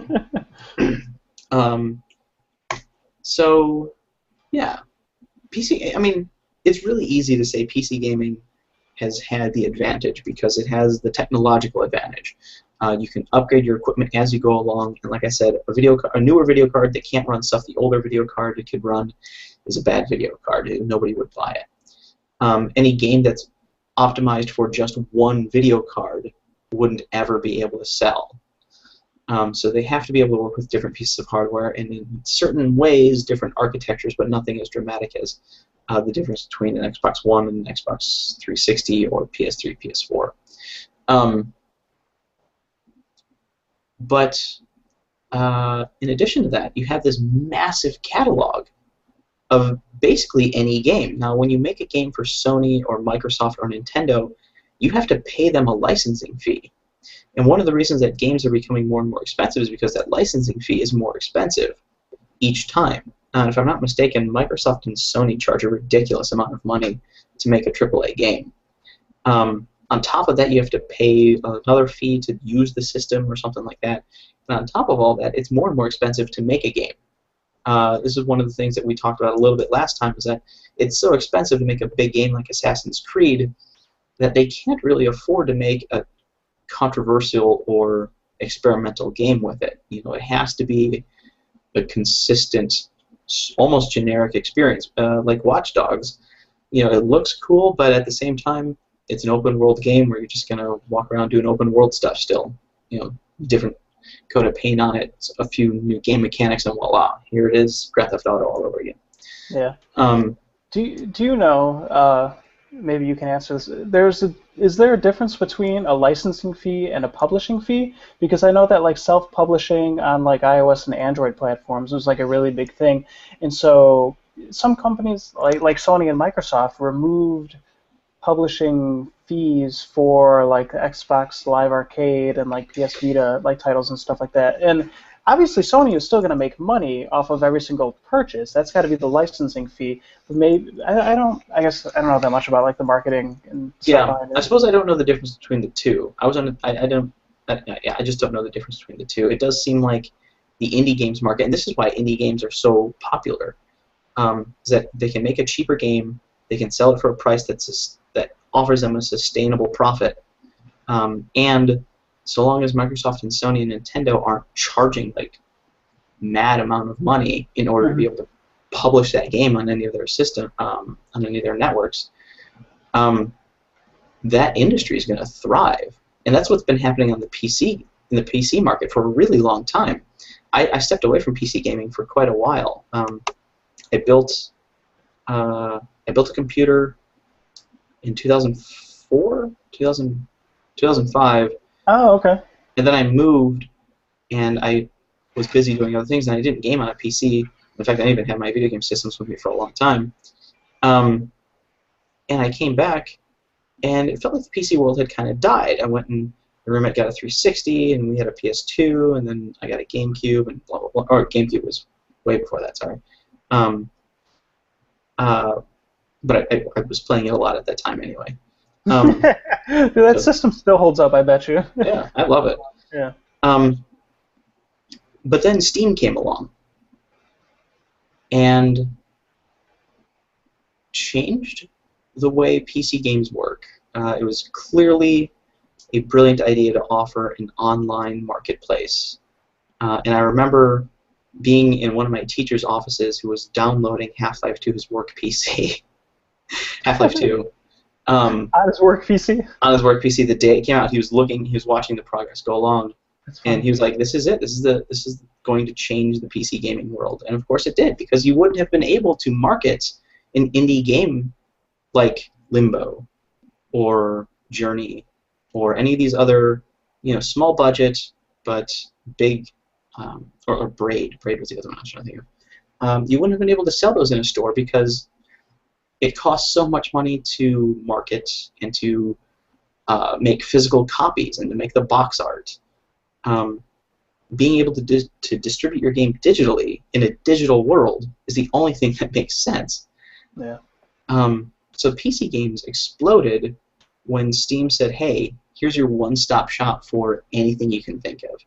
And that's when there's suddenly this huge revival of point-and-click adventure games like Monkey Island, because all of a sudden the PC market wasn't this exclusive, wasn't similar at all any longer to console gaming, because anybody could make a game and put it up there and sell it, and then you had the creativity of anybody who had bare minimum resources to make a game, and that's what Microsoft picked up on and nailed with Xbox Live Arcade, and Sony has followed suit, and Nintendo has followed suit, and what the result has been is a really wonderful independent game market where you can find any type of game you're looking for, and it's really stretched the art form, and I kind of lay it at Valve's feet, because even if they weren't the first ones to do it, they popularized it, and now they're moving into the living room with Steam machines. Half-Life 3 confirmed? Someday. Yeah. But the biggest difficulty with running a gaming PC is running a gaming PC. I can't. Every single time I think about jumping that first hurdle, deciding what you want it to be able to do, thinking about it, I get a headache. No, more than a headache. I become afraid. Fear. What's that saying from Doom? Fear is the... you know what I'm talking. Anyways. Yeah. The mind something. But I don't know. Yeah. What stops you from getting a gaming PC or building one? Cost. It used to be the whole mouse keyboard combo. I got this thing for some reason. Whenever I try to use the AWSD or whatever to move around and stuff like that, my hand cramps up after playing video games for about an hour with a keyboard. Yeah. I can't have that. But now I know I don't even have that excuse anymore, because of all the because of the way Windows works and the fact that you've been able to use an Xbox 360 controller for pretty much every action adventure first-person game for the past ever since yeah. See, there you go. Like I know it's not an excuse anymore. And I forget if I told you, the closest I ever got was going to Fry's Electronics, and I started looking at cases and components, and I was like, I'm going to build one here. And that was after going online and looking at websites like Newegg to see how much stuff is, I'll say, supposed to cost, or can cost, rather. And I still just saw the massive tower that was there that was like up to my waist, from my feet up to my hip bone, and I was just like, I don't know where I'm gonna put this. How high is it gonna be? How loud is it gonna be? How many fans do I need in this? Do I need fans? There's crazy cooling stuff I can do now? And I was just like, it was a lot to think about. And my other hurdle is completely, I guess you could say, mental, in that, like, I'll often go into Steam, on my MacBook Pro, like I load up my Windows side of it and whatnot, and I'll download demos like the Stanley Parable or like Half-Life 2 or whatever, and I'll see what games look like when I try to max them out. Like, am I running at 2 frames a second? Am I getting 16 and whatnot? And I have this big problem with spending money on a gaming PC and not being able to max out every game on the market right now, even though I know not everybody does that, and that there's going to come a point in time, probably 2 months after I buy my gaming PC, that a game comes out that I cannot max out anymore, and it's going to tick me off. And I guess I always like the idea of knowing that when you buy a PS3 or a 360 or now, Xbox One and PS4, that game that you're playing looks and feels the same as every other person playing that same console, Yeah. And there's kind of like, there's peace of mind in that, in knowing that those developers creating for those consoles, assuming that they knew what they were doing, got every little last bit of muscle that they could afford to get out of that system for you to play their experience. And with PC, it's not necessarily like that. Like, are you running AMD cards or NVIDIA graphics cards? Like certain games work better for certain cards, and then you have to download different drivers. And it seems like, and correct me if I'm wrong, that there's a good chance that when you buy a modern PC game, that before you even start playing it, you've got, let's say, at least 5 minutes of tinkering to do, if not more, before you figure out, okay, this is how I'm going to play it. This is as good as it's going to look because of the way that I balanced out how I want the resolution to be versus how I want the frame rate to be. And it's a lot of freedom, but... Sure. A couple things on that. Yeah, then. sure. That is, you used to have to tinker with the game a lot more. Have to, I mean.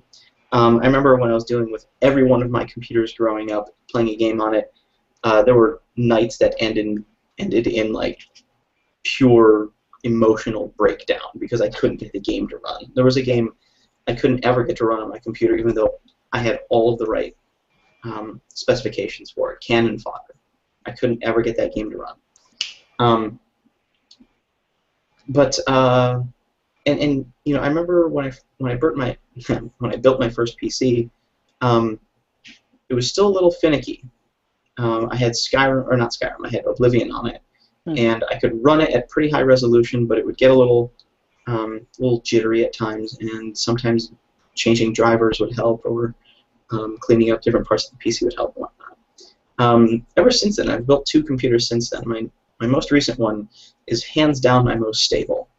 And I think we've gotten to the point where the newest, at least i5, or Intel chips, i5s, i7s, the Haswell, and the Ivy Bridge chips, are really quite remarkable because they're so powerful that they have 4 cores, and the way it was explained to me once is that there are very few, if any, video games that actually use all 4 cores of a processing chip.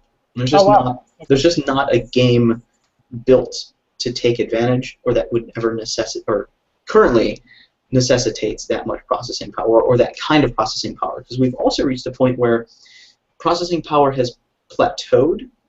You'll notice that I think the PlayStation 3 runs like a 3.3 gig processor. We're not faster than 3.4, 3.6. Okay. There's an issue of physics where the Murphy's Law that says processing power increases every 18 months, we've kind of gotten to the point where that has stopped being absolutely true. Yeah. And what they've started to do is they've started to stack multitasking. So you have processors that are more and more powerful still, but they aren't faster. They can just handle more at one time. Because of the more cores, that's what you're saying. Because there are more cores. Yeah. So it works great for video editing or photo editing that can have several things going on at once. Whereas a video game experience, and I don't know the computational systems behind it, but a video game doesn't require that much. So when I built my recent computer, it was just before the Haswell processors were coming out. And I was talking to my friend who knows a lot about this stuff, and I was like, hey, I really want to get that i7 processor. I want to be able to run everything super well. He's like, yeah. He's like, you'd be fine getting an i5, current generation i5. He's like, the Haswell processors are going to be great for mobile. They're going to be great for really processor-intense stuff. He's like, but you're going to be able to get by with an i5 and a really good video card. i5 And Ivy Bridge or i5 Haswell? Ivy Bridge. I did not get a Haswell. Okay. And I have absolutely no regrets. I have not played anything that has taxed my computer to the point where I've had to drop the resolution. Oh, wow. Okay, nice. Now, I'm not playing the most demanding games either. I'm also not running, and here's a big difference, I'm also not running more than one monitor. I'm not running a 2K monitor. I'm not running a 4K monitor.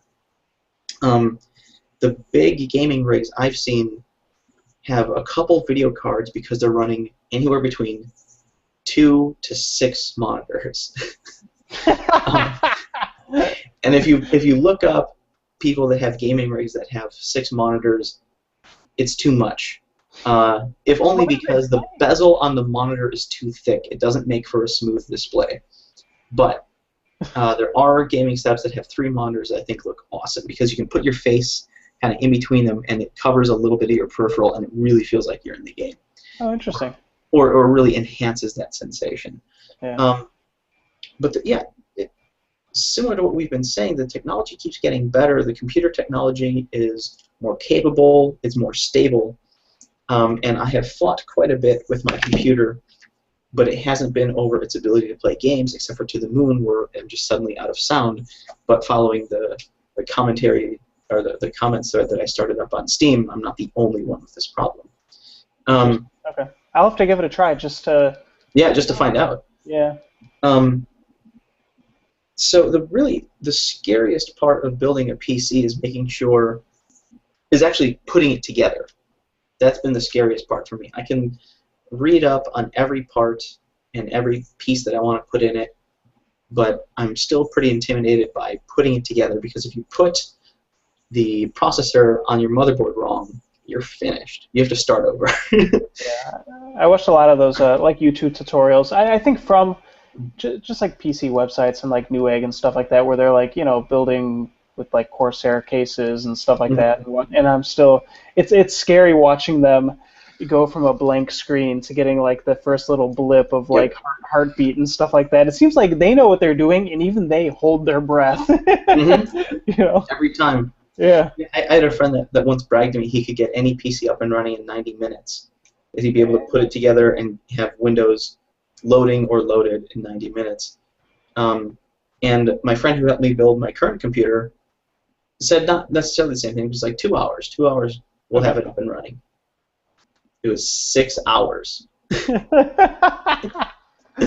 course. And you know what? And here's the thing: like we ran into a really strange problem. The Windows 7 copy that I had, which was a totally legitimate copy, was an old Windows 7 copy, and I had bought a 3 terabyte hard drive to run the computer on, and Windows did not get a 3 terabyte hard drive update until after that. So I tried loading Windows onto a hard drive that it couldn't recognize.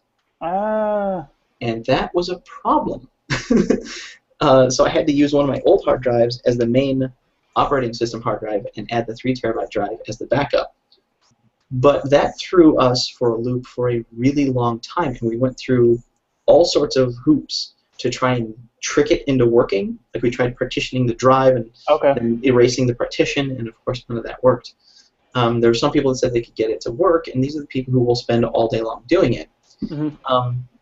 But the internet is such a wonderful place that if you're going to try and build a computer, rely on it. And if you're going to build your first computer, go for the safe route. Build a solid PC, follow somebody else's specs. Look up the gaming PC that you think is going to fit for you, get those exact pieces, put them together. The most important thing is to make sure you get compatible components. You have to make sure that your processor matches your motherboard. You have to make sure that your RAM matches your motherboard. And as I found out this time, that all of your pieces fit correctly in your case. I have an older case, and I have a newer video card, and the video card is too big for the case. Oh, just pop out the back or something? It's just kind of wedged in on the side because it's too wide at one end, and so that I can't screw it in correctly. Scary, so I just kind of popped it in. It's pretty secure because I had to wedge it in, so it's not going anywhere. But it's a little disconcerting. Yeah. But yeah, you know, And you're those, saying also build above all else because you do save yourself at least a few $100s versus buying a pre-built you rig save yourself anywhere online. you save yourself quite a bit of money building your own Yeah. PC. You also get exactly the computer you want. You're not stuck with someone else's uh, pre-made concept of what counts as a good gaming PC. So if you're not looking to build a beast, you can just get a solid gaming PC. If you're just going to play a lot of indie games, you don't need a whole lot of processing power. You know, if you make it point and clicks, who cares? Also, you can go to custom houses. Origin PC has really good reputation for building high-end gaming PCs, but you're going to pay for it. You will get exactly the computer you want because you can customize everything. But, I mean, they build a wooden box to put your PC in to ship to you. Really? It comes in a massive wooden box with their Origin PC labels stamped or burned in on the side. They're awesome. That's really cool. Yeah, and of course you can always go the Alienware route, which is cheaper than Origin, but you're kind of subject to what they want. They're good PCs, but it's much more rewarding to build your own computer. It's much more fun, and of course you get exactly what you want, and you know what's in your computer. The other issue is if, not that Alienware or Origin use bad components, but if you go through another route, you're subject to a corporation that's trying to save money at every corner, and you know, companies like HP are likely to buy crappy components. So even though it'll have 8 gigs of RAM, it's not going to be 8 gigs of good RAM. Right. It might even be DDR5, but if the heat sinks on them aren't any good, if they're spaced too poorly inside the computer, like, you're not going to be using all 8 gigs of RAM. And it might come with a whole bunch of bloatware that eats up processing power in the background and slows down your rig. Mm-hmm. So actually, yes, I would suggest building your own computer, but be diligent. Look up, you know, be really particular about what parts you want. Pay very close attention to what video card you want. That's going to make probably the biggest difference. You know, so long as you get like an i5 or better processor, you're going to be fine. If you don't need super high processing speeds, you could probably even drop down to i3, but I still probably wouldn't recommend that. I don't know much about the AMD chips. My first computer was an AMD PC, and everything else since then has been Intel. Not because I didn't like the AMD, but just by reputation. The chips I got since then were the ones that I was told were good, and the ones I read up were good. Yeah, just be diligent. I pay really close attention to a website called AnandTech. They do very in-depth reviews. What is it? Like, how? Say it slower. AnandTech, ANANDTECH. Okay. They do very objective reviews, and they walk you through every detail on video cards, on motherboards, on RAM. They have the graphs for every benchmark that they test for, and they tell you how well it works, how well it doesn't work, and just what their impressions are. They'll not just say, oh, here are the numbers, you decide. They'll say, look, yeah, it pales in comparison here, but its strengths are here. So if you're building a PC to do this or to do that, they'll be good or bad in these circumstances. So it's a great website, and it's always really good writing. So I highly suggest them.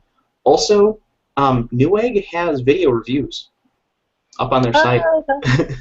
So when I was looking for a new case, they walk you through how big the case is, how many ports are available here or there, and they also let you know, and this is something I should have known beforehand, they let you know how big of a video card it can hold. They'll actually take one. They'll actually take one and stab it in there, and they go, see, it fits just fine. And I'm like, that would have been good. You know what's slowly happening, as all of this sounds really amazing, is you know how like a lot of people, maybe yourself included, have a lot of money invested in like your Steam account and whatnot, and by account I mean like all the games that you have available to you in Steam, and it seems like Sony is being, it may be Microsoft too, although I don't know that much about what's going on over on like Xbox's online stuff. Anyway, Sony with their PlayStation Plus program is being really aggressive in giving you enough free stuff, sometimes twice a month, but definitely every month, where almost like iTunes, like people who have invested in like their iTunes library over the years, like that's a really big deal to ever think about migrating over to Android, for whatever reason, because you lose all that stuff, and it's like then Steam people going to console, they probably have no reason to ever do that, but being invested in Sony and then thinking about going into Steam, that's like I already have all these games over here, and again, first world problems, but it's interesting to see how the kinds of sales and things like that they're each doing to try to pull you, and I don't know. Oh, sure, and that's another pull for the last generation too. If you have a PlayStation Now account, I don't think any of that stuff transfers over to PS4, or not yet. But if you have a PS3, PSN account, just this month you're getting Deus Ex, Saints Row 3, Machinarium, Sleeping Dogs, Ratchet and Clank, all for one. Like, those are really good games, and that's plenty to keep you busy for a month. Yeah, Deus or Ex. A few. Have you played a Human Revolution yet? I played an evening of it. I actually really didn't like it. No way! But I was told that the game changes dramatically, and that I should give it another shot. So actually, it becomes a fairly emotional roller coaster. I'd say it's easily in my top, probably 5 games of last gen. I fell in love with it. Yeah. Anyways, yeah, I should try it again. But that's another thing to move on to. We're gonna have another 2-hour podcast, aren't we? Well, this is the last point, so we might take an hour and a half. Actually, we're probably close to an hour and a half, aren't we? Anyway, so let's just hit this last point then. How do you gauge what game to play, or how you divide your time amongst games? Your example here that you gave me was, and I probably brought it up originally, is that I would rather play Journey, a game that you can beat in probably an hour and a half to 2, if you know the game well enough. I'd rather play that game over and over and over again, or Brothers, which for me was a 3-hour game, same with Dear Esther, rather than try and invest another 50 hours into like Grand Theft Auto, or hundreds of hours into an MMO. So how do you make those decisions?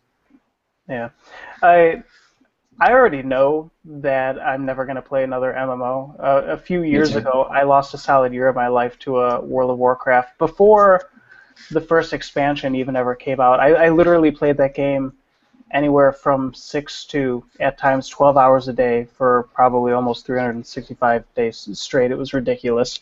And I went cold turkey, and I just broke the habit. And the thing that got me to break the habit was when I realized I don't play other games because this is all I play. Yep. And so I've got a similar problem with, like, Pokemon, for example. I've loved it ever since Red and Blue, and I still love it. And recently, in Pokemon X for my 3DS, I literally have 500 hours put into that game between story content, battling people online, trying to breed perfect tournament-ready Pokemon and stuff like that. And I calculated it. 500 hours is a little bit over 20 days of my life. That's how many times can I have played Journey? I mean, I'm not saying that Pokemon is or isn't less important than any of the other games that there are to play, but it's really, really hard. Like just today, when I got home from work, while I was making lunch, I played a little bit of Ocarina of Time on my 3DS, and then I played a little bit of Persona 4 on my Vita, and then I turned on my PS3, and I was like, damn it, I should prepare for this podcast. What am I doing? Yeah, I got sidetracked buying stuff on Steam, adding to my collection of games that I haven't played yet. Yeah, it's hard. It's almost like there's a part of me that's almost a little bit envious of people who don't get into RPGs, because I personally love RPGs, and I know that every single one that I buy, I'm going to invest a ton of time into. For example, here I made a list real quick, like Bravely Default. These are all games that I played within the past 6 months, right? So Bravely Default for 3DS, I have over 100 hours in it. Pokemon X, 500 hours. Persona 4 Golden, I'm not even done with my first playthrough of the storyline. I'm at 60 hours. Dragon's Dogma for PS3, I have over 100 hours. Fire Emblem Awakening, 80 hours. Shin Megami Tensei 4 for 3DS, 80 hours. Dark Souls 2, 60 hours. This is ridiculous. It's like I stopped playing World of Warcraft. What did I do? I replaced that time with only 6 other games. Yeah, and that's, I would say one of the advantages that a video game has is that you can put that much time into a game. I played Final Fantasy IX I think I hit 50 hours, and of course people have gone way over that. But Yeah, that was probably that's average. yeah, that's average. You know, I probably put 30 into Oblivion and didn't get anywhere near the end. I think I put 30 into Skyrim, didn't get anywhere near the end. I'm talking like very.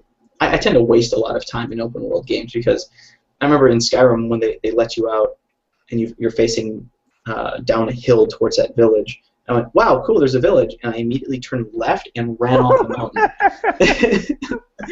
like I didn't even take one step towards the story.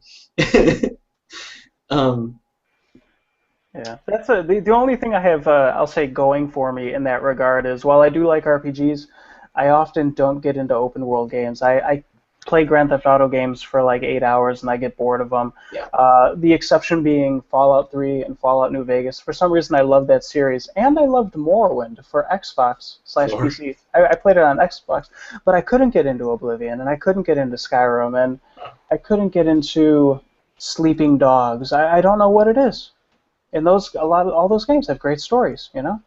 Well, Sleeping Dogs might. I wouldn't argue that Skyrim does. I wouldn't argue that Oblivion does. I got really bored of those games, and that's me. Like I was really excited about each one of those games, but especially with Oblivion and Skyrim. Skyrim's the one that sort of pulled the curtain on open world games for me, and I don't get excited about them any longer, even though I still want them to be good. But Skyrim was like just one chore after another. And yeah, I can see that. What was it? I was reading something. Maybe I wrote it. I don't remember. But it was talking about how, or maybe you know what? I think it was something on Penny Arcade. They were talking about how these games are just like go fetch missions. Yeah. It tells you that you have to go stop this evil dragon, but first repair this shoe. I'm like, what? Yeah. I've got this awesome epic quest to go take care of, and you've got me just going here, talking to somebody, and then going here and talking to somebody, or picking this up and bringing it here.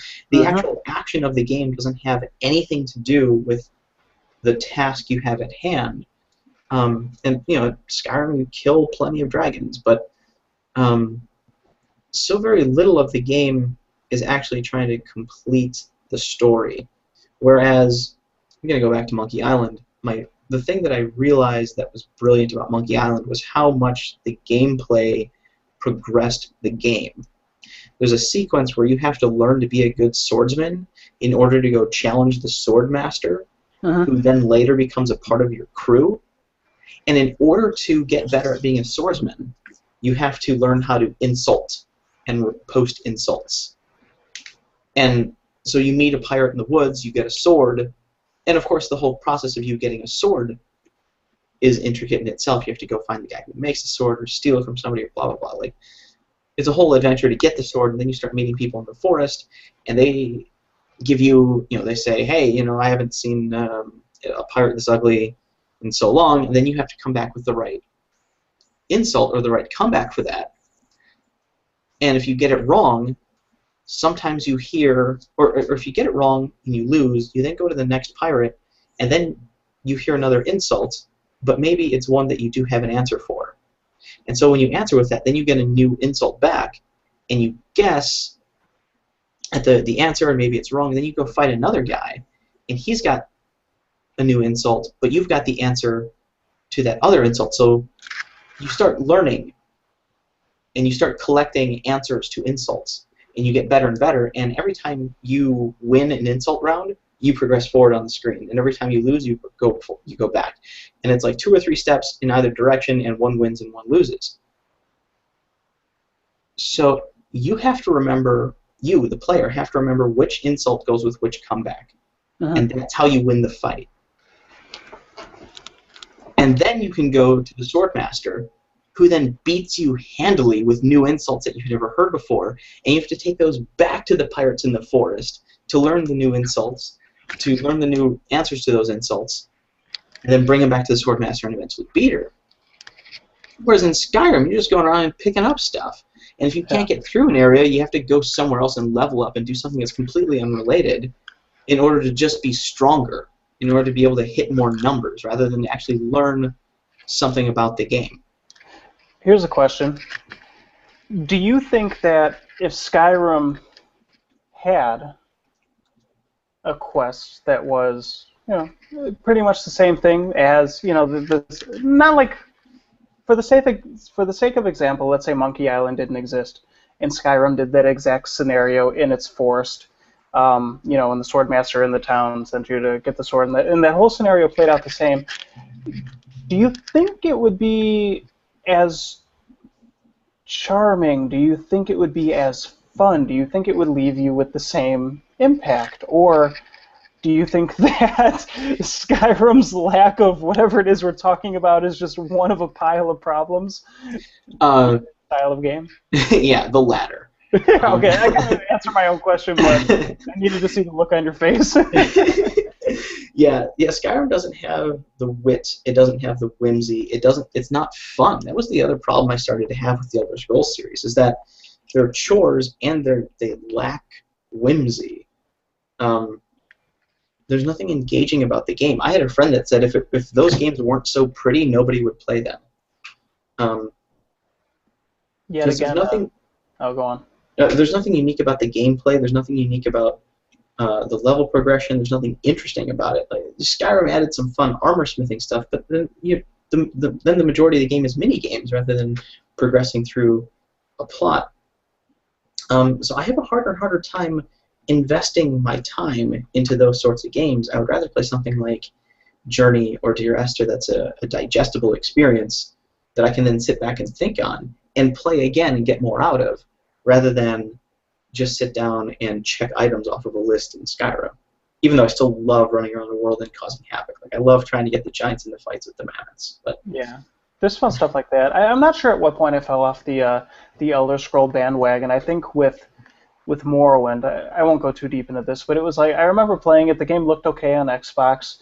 It was before you did things like you were given a house, and so you would find a house and you would kill the people in it, and that was your home, and that was where you put your stuff. Or you found a cave and you did the same thing. And I remember, for whatever reason in that world, I felt compelled to read the books and learn the lore and talk about the books that I had read with a couple of buddies who were also playing it, like on the Xbox, and it became this thing. And so I don't know if with Oblivion and Skyrim, if I was like, all right, I've picked pockets, I've searched through crates, I've built my house, and I was just like, this is a prettier version of everything I've already done, Yeah. with like a different setting. And at some point, I lost interest in it. I was like, Morrowind is awesome. That's all I need of that.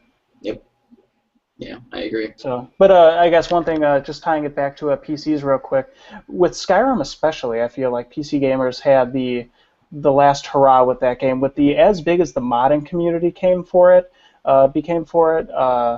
everything from weapons and armor to areas to explore, to just the visuals that people came up and like built later on through like texture packs and things like that. That game visually ended up being breathtaking because of the fan base and what they could do with PC hardware that they could not do on the 360 and the PS3, especially the PS3. Yeah, no, I agree. But I hope I didn't derail us. I don't know where we were going. No, you were talking about Monkey Island and just how. Yeah. Well, that was just gameplay, I can't sit down and play an MMO because it's nothing but fetch quests. It's like fetch or kill. There's actually not a game there. I sat down and I played World of Warcraft early on for 8 hours straight, and I enjoyed it. And then I realized I had just spent 8 hours doing almost nothing. Yeah. Even though I was engaged the whole time. A game like Final Fantasy. I'm just going to keep going with 9 because it's my favorite. But a game like Final Fantasy 9, I'm glad to sink that much time into because it's a very rewarding experience. It's a fun story, there are fun characters, and even though it's pretty linear, I am playing them, and I am making decisions for them, and I'm engaged, and I desire to see what happens to them next, and in order to do that, I play the game. And even though there isn't a whole lot that I can do to change the outcome of that, that's true for any game. Like, there are only so many endings for any game that's made, like even Chrono Trigger. All the endings are pre-programmed by the programmers. You just have to access them. You just earn one. but that has to be a reward, and it has to be via an effort that's worthwhile.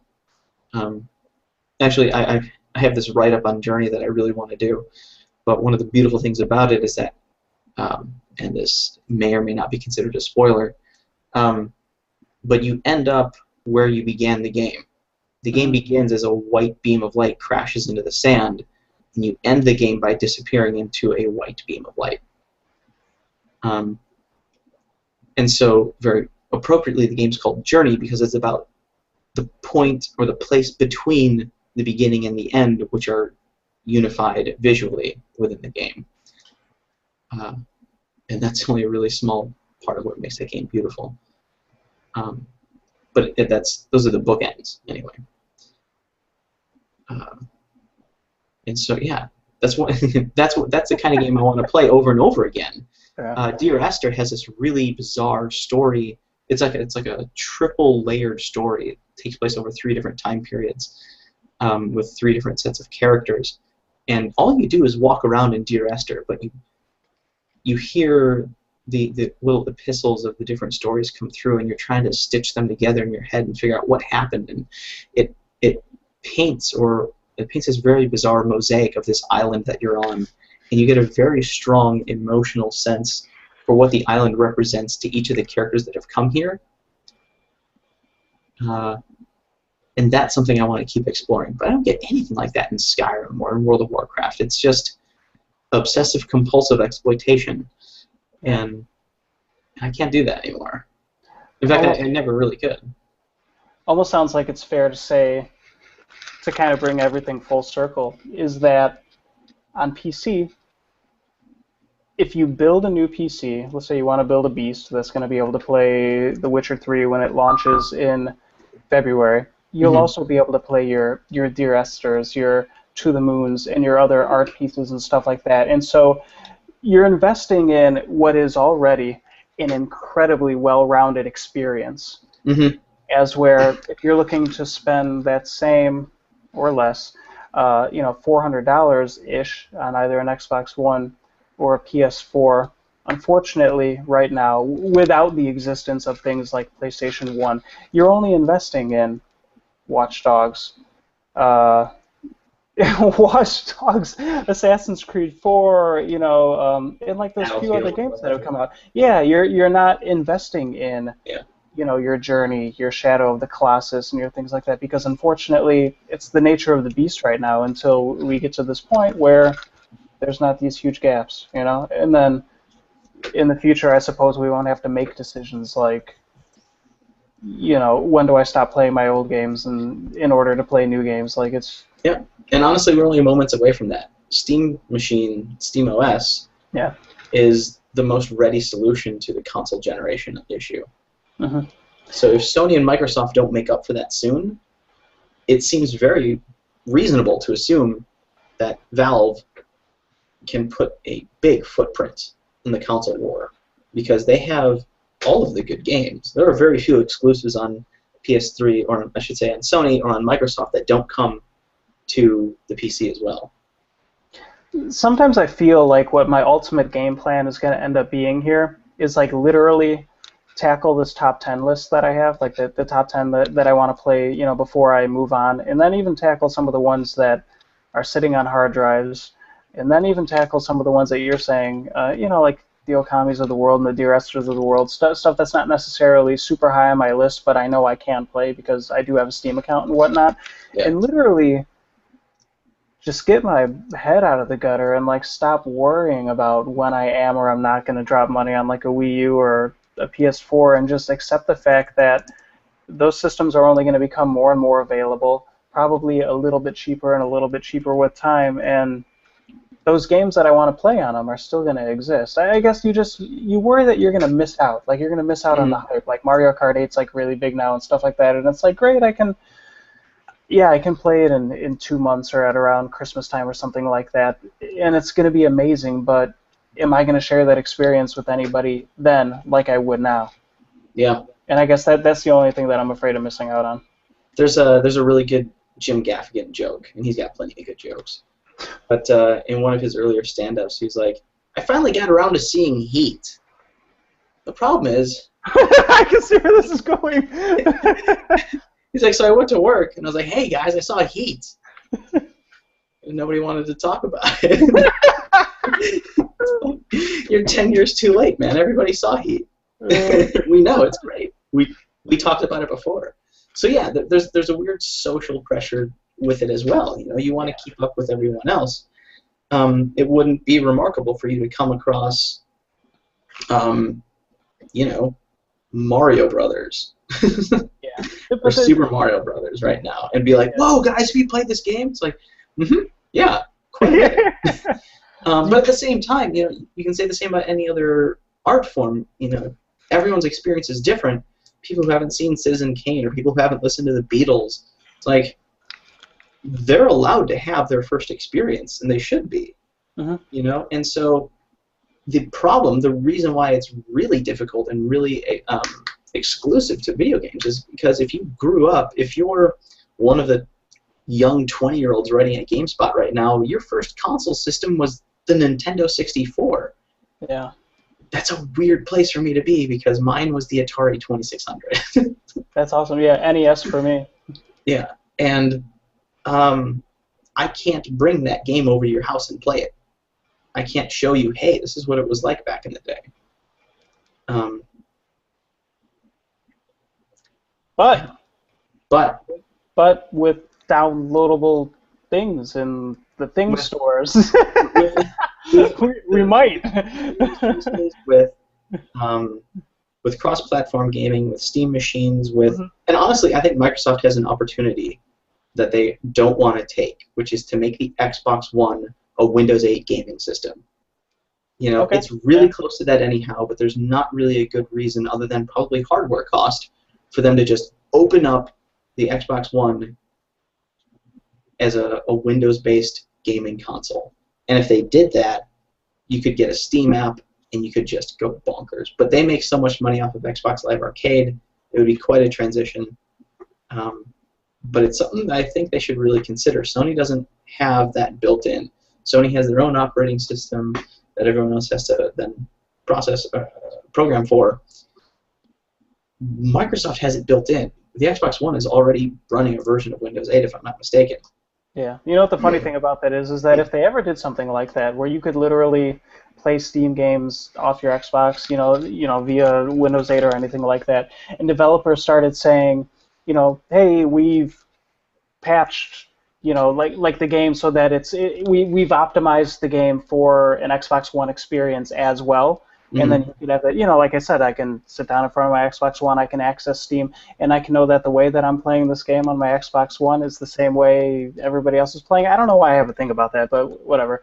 That might tip the scale for me. I may buy an Xbox One, whereas last week we were saying I don't care right now. It's just not my brand of gaming. And honestly, they could probably even make it simpler. Steam just recently introduced the ability to stream games over your home network to another computer. So I could take my big rig here and connect my laptop to the screen in the other room, stream the game from my PC, my tower PC, to my laptop into the television, and play in the other room on it. If Microsoft decided to make a Steam application where you could log into Steam and stream from your gaming PC through your Xbox One, they'd sell me on an Xbox One. Yeah. Crazy. So, I don't know. We'll see. Yeah, it's cool. Seeing where all this stuff is going is it's really exciting. We live in a really exciting time for just technology in general, but especially the way it affects gaming. Yeah, in particular, because gaming is becoming a very fascinating art form, and we have a lot of avenues with which to pursue it. Yeah. Well, I don't know. Anything else you want to talk about, or? No, that was pretty good for me. We were really close to doing an hour, and then we got excited. Like honestly, we were only like 10 minutes late, and I was like, okay, cool. We've only got 0.7 left. We'll make it like an hour and a half, and now we're really pushing 2 hours. Yeah. Okay. So we were almost there. We'll do better next time. Awesome. All right, let's sign out of here. You want to start? All right, sure. Well, thanks for sticking it out this long. And I hope you enjoyed the conversation. I assume you did if you made it through nearly 2 hours again. If you have any questions or comments or things you'd like us to talk about, please go ahead and contact us through the website, 30nerdy.com. We're not hurting for ideas, but of course feedback is always welcome. It's as much our interest to talk about things we're interested in as it is to see what you guys are interested in. So if anyone has any ideas or things they'd like us to discuss, we'd be more than glad to take that into consideration. Yeah, for sure. Also, if you watch this and you want to just say, hey, loved it, hated it, whatever, we've got Twitter. We are the website in general. The one that I maintain is @30andnerdy. Just all, boom, there it is. And you are SW Hannon. At SW Hannon. At SW Hannon. Okay. All right. So I'm Matt for 30 and Nerdy. I'm Scott William Hannon. Have a good night. Yeah. I'll see you later. See ya. Bye.